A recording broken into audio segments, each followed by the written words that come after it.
everyone, welcome back to Brendmo Business Hub channel. Today in the studio, I'm joined by Scarlett Modiba. Scarlett is an entrepreneur. She ran a company in the real estate industry. It's going to be interesting, the conversation that we are going to have. Welcome to Brendmo channel, Scarlett. Thanks, Marlene. Thank you very much. So just to kick off our conversation, Scarlett, can you share a bit about your background? What drew you as well to the real estate industry? So I was in the chemical industry for about 10 years. I studied chemical engineering and I worked for an international company, which was my last company, as a food and drug engineer in the EME region. So, after being in the industry for about 10 years, I decided to quit and start the journey of entrepreneurship. Okay. But I wasn't sure which industry to work at. And I came across the MD of SIF Properties in Randburg. Yeah. And I asked them to give me an opportunity. And they gave me an opportunity. So that's how I developed my career into real estate. Oh, wow. It's very interesting. So you were completely off what you studied in 10 years. Wow. I had not sold anything in my entire life. I knew nothing about sales and I was just tired, working in a laboratory, working in a factory. I just needed to meet people. Wow. I didn't know that at heart I'm a marketer. Wow, interesting. So, how did you then? I know so you if I just follow through your explanation, that means you wanted something, but you didn't know what, but you found real estate attractive to you, and you are really enjoying it. So, how did you then overcome the challenges? Because I know real estate is kind of perceived to be white-dominated industry. But how did you overcome the challenges as a woman in the real estate? So basically, I think the challenges, they go with the mindset. Yeah. So if you enter any sector with a positive mindset, you're bound to get, your goals, what you want, the results. So I was very driven into what I wanted, into my objectives. Yeah. And I got into an agency, which ironically was female dominated. Oh, wow. So the whole floor, we had about, I think, 58 white, old estate agents who were keen to educate. Yeah. So it shows that you don't have to listen to hearsays. Yes. You got to know what you want. And I was willing to learn and I was given a platform to learn. Wow. And that's how I overcame what other people will have perceived, that there are challenges in the industry. But me have been in the industry. Yeah. I don't think there's much challenges in terms of color. Okay. Because yes, the industry is still dominated by whites. Yeah. And ironically, not male dominated. Okay. It's female dominated on the floor. But in the board level, it's male dominated. Okay, so on the ground, the people who are making things work is female. Women. Women. But in the boardroom there and, yes. at a strategic level, yes. is male dominated. I like what you say, that some perceived challenges are in the mind. Because someone would think that, no, we're not going to be successful. But as a woman and a black woman, you say, no, let me get in, and you got help to really push your agenda and your goal. And it's very interesting to our viewers. Sometimes as an entrepreneur, you have your own limits, actually, like what Scarlett has just said, to say you didn't bother about the hearsay, but you stepped in to understand. That was quite mouthful, Scarlett. Yeah. Okay. Yeah, so you can go ahead. I think I cut you.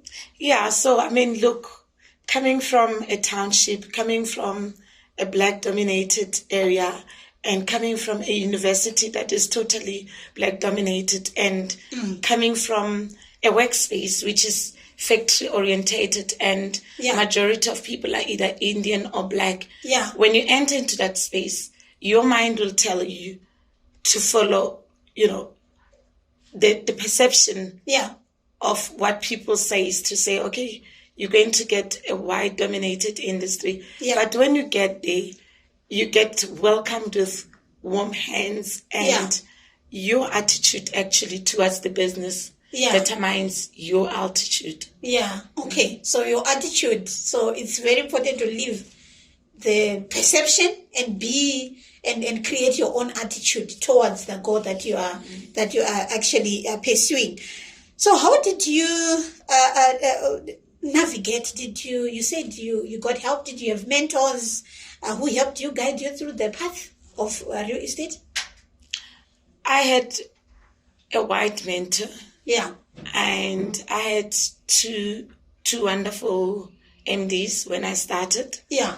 And over and above, it's a very welcoming industry. Yeah. That's got a lot of collaboration from different agencies, from different stakeholders, from different affiliates, from accountants to conveyancers. So I kind of feel like I was being taken by hand by my mentors. Okay. So I had mentors and they played a crucial role in terms of driving me towards my objectives and driving me towards drawing reasonable and achievable objectives.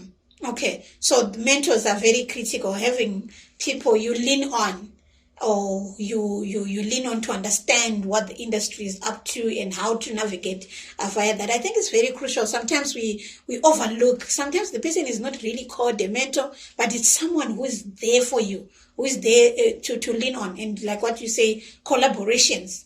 You worked with accountants and conveyancers as well, so which is very critical, I think, when you build a business journey. So can you maybe let's go back to your progression, the business trajectory within the industry. Maybe I can say, can you outline the if it was a career, we're gonna say a career trajectory within the industry. Now we're saying the business. How do you see the business in this industry? The business is very lucrative. Yeah. The pitch is very greener, especially in South Africa. Yeah. I don't know outside of South Africa because I've never traded outside, but here at home, it's very greener.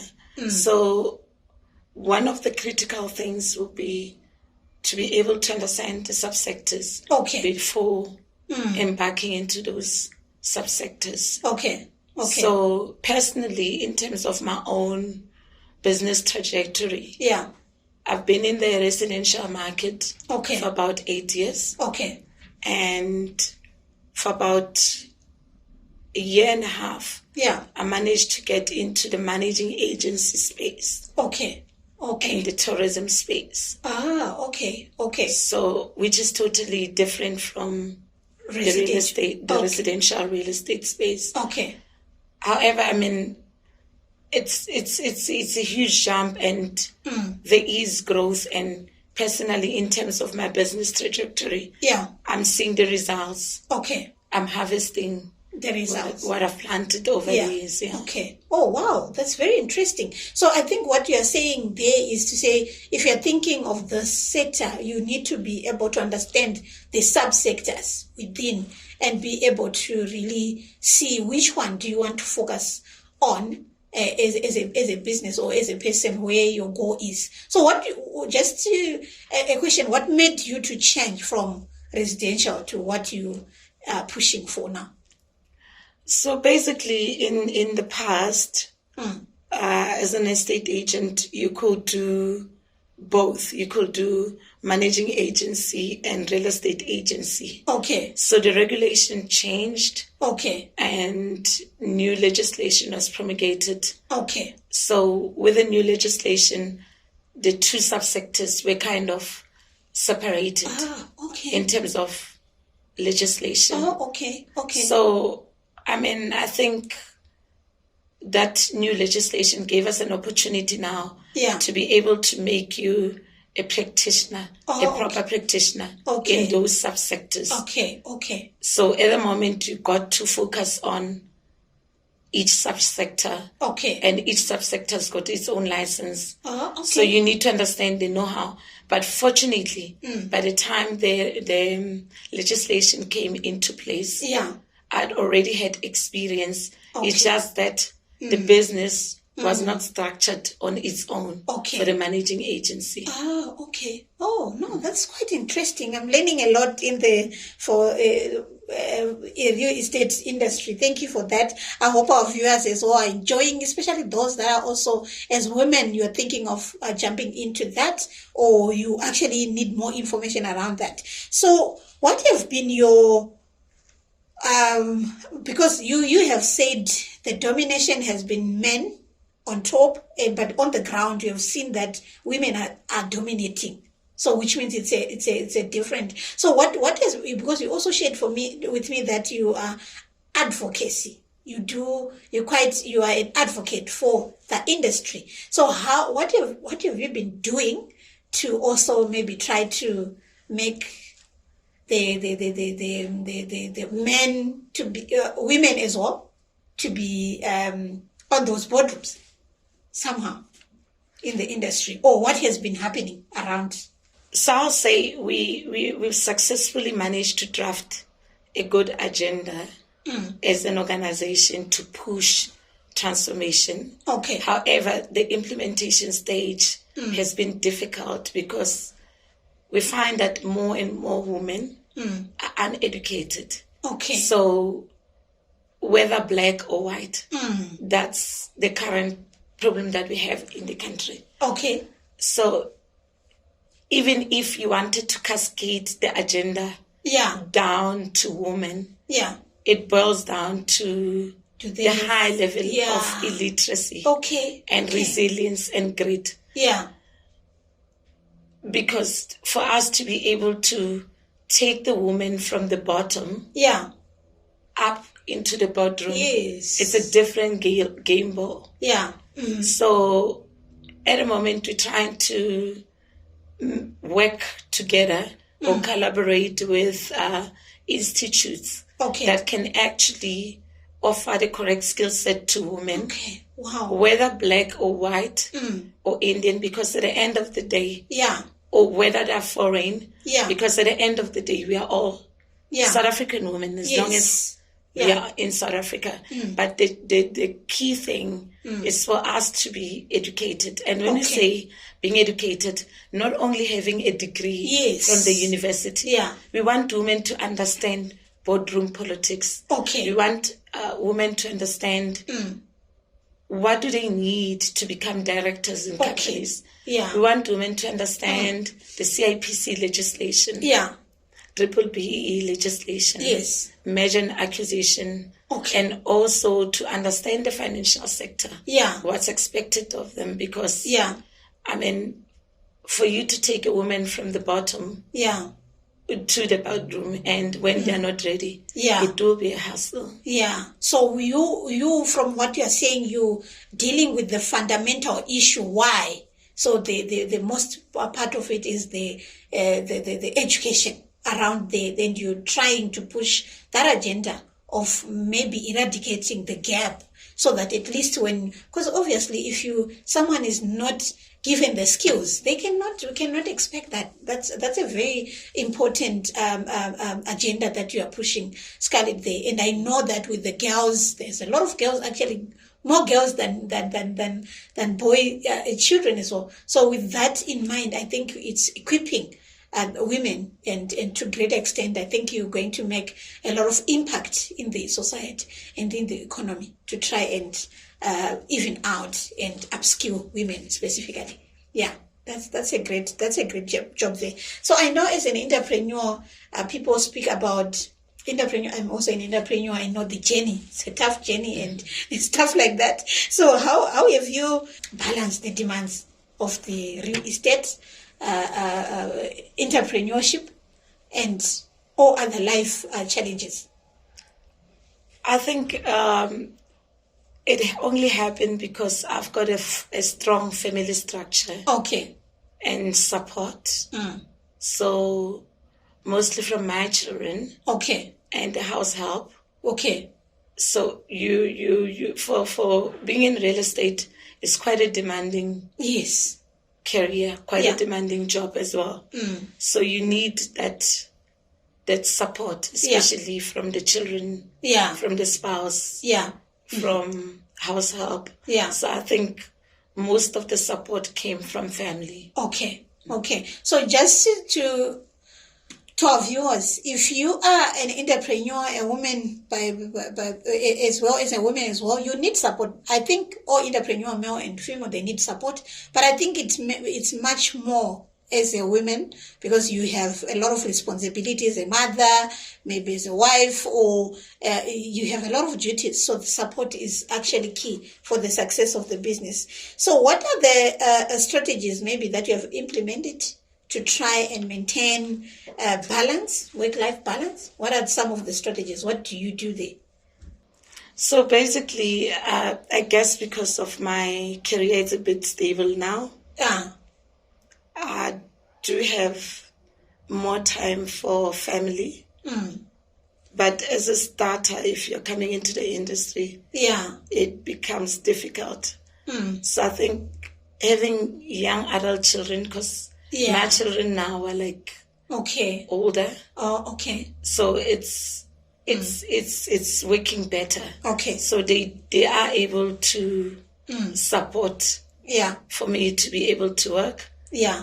And they can be able to, 50% look after themselves. Okay. With the help of the house help. Okay. Oh no, that's good. So talking about the industry trends and what's happening in the future outlook of the industry. So what are the most significant trends that are shaping the real estate? I think the separation of subsectors, like I said earlier, into the legislation. And the new legislation, it's giving an opportunity to the real estate entrepreneurs and the affiliates to leverage. Okay. To leverage into different markets. Okay. So that's that. So are you probably seeing more people coming into the industry because of that changes? Yes, they could. But they need to be encouraged to come. Okay. They need to be invited to come. Okay. And also considering that there's so much pool of funds that can allow them to come. Okay. So they could come. We need to collaborate as the industry, as people who are actually running real estate agents' businesses. Okay. Accountants, conveyancers, work hand in hand with the government because they've got enough funding from the skill development levy that can actually attract more people to come into the industry by providing things like stipends to them. Because it's quite a tough industry. You need to be able to maintain yourself for about a year. So when you're starting up, it's not easy for you to launch your career too quickly.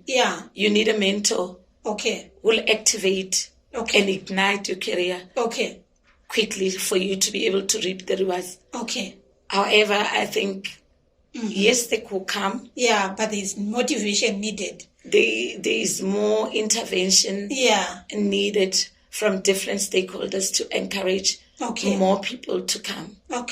Okay, so because you talk about that, it's a challenging, so which means maybe a person doesn't know how to sell. So if you don't sell, or if you don't be able to sell to earn commission and stuff like that, that means you can't sustain yourself. So you are saying you can only come when you need to be able to sustain yourself. Is that what you're saying? So basically what I'm saying is, the general rule of thumb of coming in is that it's perceived that in order for you to enter the industry, you're going to need to sustain yourself. And the reality also, when you're inside, is going to tell you, you need to sustain yourself. So at least if you've got a stipend, it's a starting point. And if you've got mentors who can actually push you in the right direction. Because real estate is a very nice career. Yeah. Whether you sold a property or whether you didn't sell a property, whether you rented a property, whether you didn't rent it out, you can still make money. How? By the stipend? No. Even through referral system. Okay. Networking system. Okay. So that's why you are talking about those collaborations. Yes. Okay. Oh, no, that's good. I think if you are really into this, I think Scarlett would drop Scarlett's detail on this video so that at least you can get help around that. That's very, very important. So, what advice would you give to young women that probably think to get into the industry, or which means they're aspiring to have careers in the real estate? What advice would you give, or what advice would you give someone who may be in but is finding it hard to break to even break even or sustain themselves? Okay, I will answer you first in terms of the aspiring entrant or candidate. Yes. So whilst you're prepping to come into the industry, my advice will be educate yourself if you can. Yeah. First. About the industry. Maybe get a mentor. Yeah. Educate yourself. What's key is to understand legislations that influence and shape the industry. Yeah. Some of them, they're general. Yeah. Like the CIPC Act. Yes. You need to understand the act within the Financial Sector Conduct Authority. Yes. So that you prep yourself. Yeah. So during that period when you're cultivating, you're making your way through, you could be spending it trying to understand things like general bookkeeping. Okay. That will help a lot. Yeah. During your audit seasons. Yes. Because it's mandatory. During running of the business. Yeah. Understanding, the CIPC Act. How do you appoint a director? How do you appoint shareholders? Yeah. Beneficial ownership. Yeah. Yeah. So before you get into the sector, so that when you get into the sector, you've got the correct skill set. Okay. So your advice is to say knowledge is power. Get an understanding of how the industry works. What are the key legislation that you govern the industry? Yes. Or to the one now that is saying it's hard, man. I'm in, but I'm failing to break through. If you're in, your attitude towards the business is very important, and you need to push a positive mindset. Yeah, because you determine your outcome. Yeah, you determine your outcome because I can tell you now, Malin, I was from the engineering industry to real estate industry. It's one industry where people collaborate. Yeah. They work together. Wow. I've never seen so much collaboration. Yeah. I mean, you even just online, you get to meet thousands and thousands of practitioners that you've never met, but they're always willing to lend a hand. Yeah. So if you're in, I think it's just a matter of finding the right people or reaching out. Reaching out and also having to look at your attitude, your goals, where you are. Is it really what you want? Yeah. There's multiple subsectors. Okay. Oh. Probably you need a change. Yeah. So maybe it's a time for evaluation if you're really struggling, so that at least you can see, are you properly aligned? Are you collaborating with a lot of people? No, thank you very much, Scarlett, for this. Your last concluding remarks before we part ways. My concluding remark is that I would like to thank you for calling me for the interview. And I would like to thank your positive input that you've put to me as an individual and to the business as well. And as a business, we've learned a lot from you, and same with young and old women in South Africa, Yeah. black, white, or Indian, Yeah. whether native or foreign, Yeah. South Africa has a lot of greener pastures. Yeah. It's got a lot of opportunities. Mm. We need to drive ourselves in the right direction. Mm-hmm. We need to put our key objectives correctly. Mm-hmm. And whilst sitting and maybe waiting to embark Yeah. into the sector or subsector, Mm. we need to invest in ourselves. We need to educate ourselves. Yeah. And we need to, we need to use things like CETA Yeah. for the skill development levy. Okay. And obviously, Marlene, you said you're going to leave my email address on Yes. the podcast. Yeah. So viewers can contact me via email, Yeah. and I can provide Guidance. on how I can assist, Okay. whether they're already in the industry or not. Okay. I mean, even if somebody wants to get into the industry Yeah. in the next 2 years, Yeah. we can start the incubation now. Yeah. Okay. Oh, wow.